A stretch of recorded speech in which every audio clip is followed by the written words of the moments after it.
Better yet, just have a business with way less vowels than mine. Oh, hi, welcome to Sewing Nerd Studios. I'm Jo, and today we're gonna do a quick little project on making some DIY tags. I am gonna make the type of tag you like top stitch onto a panel, the type of tag you can sew into the seam, and then the type of tag that can like go around the edge of something that's already made, because I have a lot of bags already made that do not have tags in them, on them, around them. And this project is 100% because of my lovely friend Crafty Grant, who gave me the idea to do this.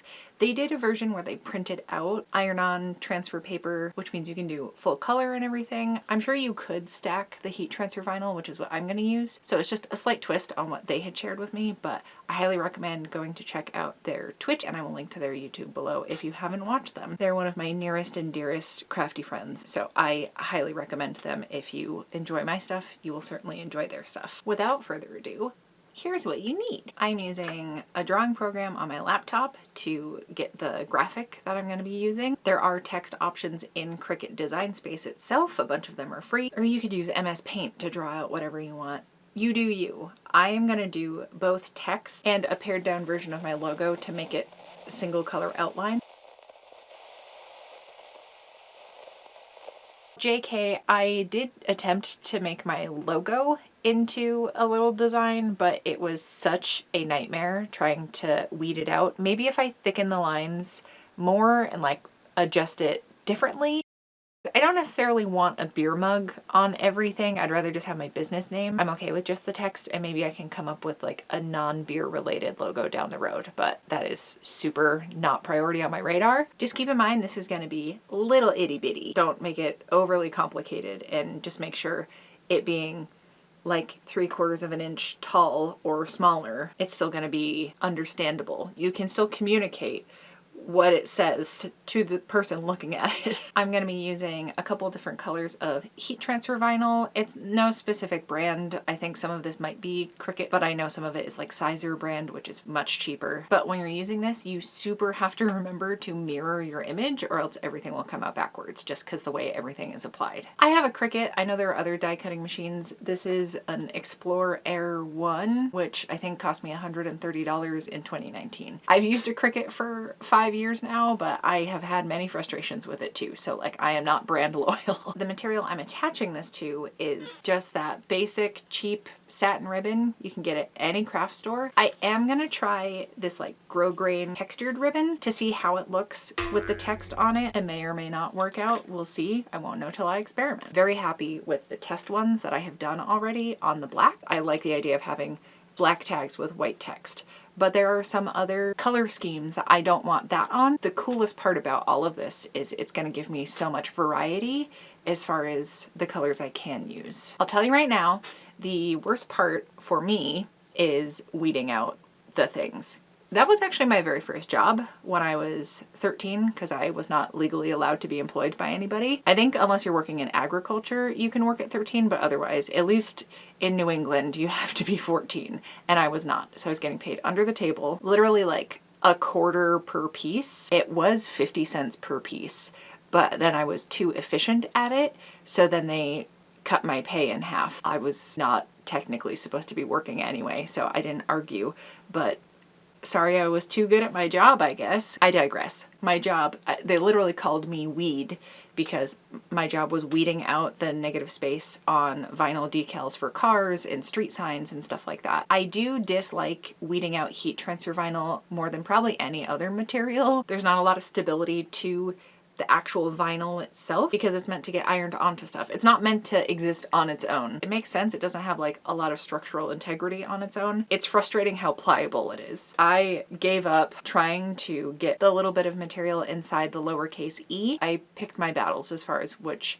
details I was going to be really nitpicky over, and it's not worth fighting with it to get the dots above the eyes. I'm not worried about it. You can still tell what it says. Once that's done, this is the part where you will understand why it's important to mirror your image, because you're gonna flip it so the sticky side is facing down.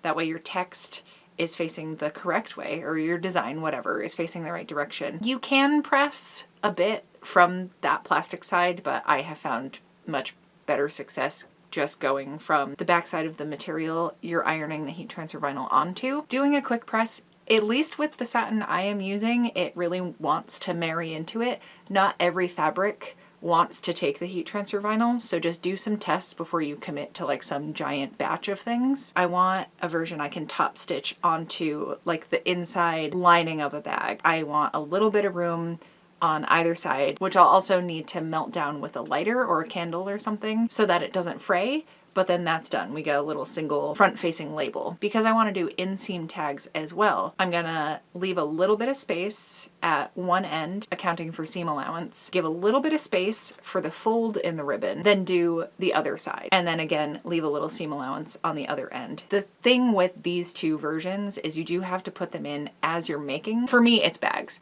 I guess with clothes, you probably can across the board wait till the end, but especially with bags, you do need to do it as you're constructing the bag. So just put a little thought ahead of time where you want it to go and figure out what point in the process you're gonna need to add it in. But for me, I have so many bags that are already made. Mini bags, stuff like that. I'm cutting my losses. It is what it is. They're gonna go out into the world without my name on them. But sling bags and stuff like that, fold the raw edges under and then just top stitch. I'm kind of like binding the tag onto the pocket. I want someone to be able to find who made the bag without a lot of effort, but also don't want the tag to be like the main attraction. And that about does it. Like I said, Grant's version that they showed me to start this whole idea off anyway was with printer paper. So you don't need a Cricut, you don't need heat transfer vinyl, any of that. If you have access to a printer, you can do black and white, you can do color, you can do whatever you would like on it. However you want to go about this, choose your own adventure. I hope this is helpful. Thankfully, I have such an incredible support network amongst you all, especially everybody over on Patreon. Thank you for letting me do this for a living. Y'all give me the most financial stability every month, and that is why I'm able to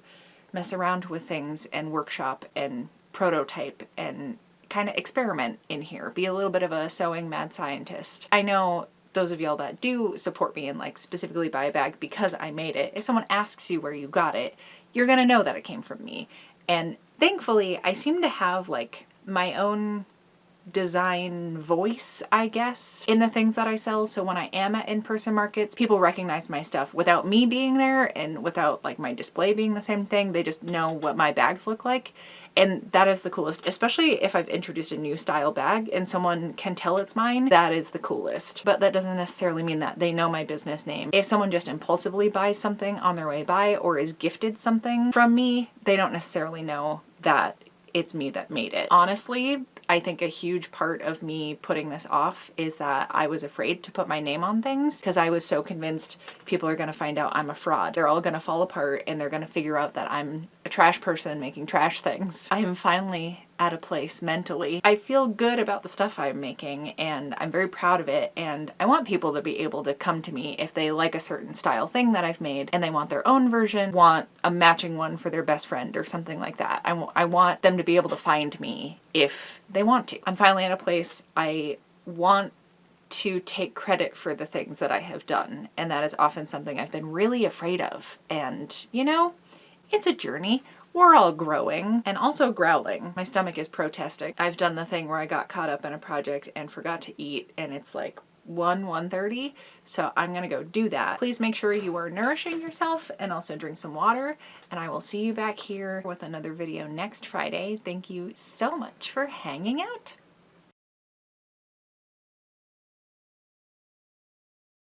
Can't wait to fill you full of beans. This isn't sponsored by anyone, so I have zero allegiance. I want it to be discreet, but also visible, which sounds like an oxymoron. Roll that beautiful bean footage.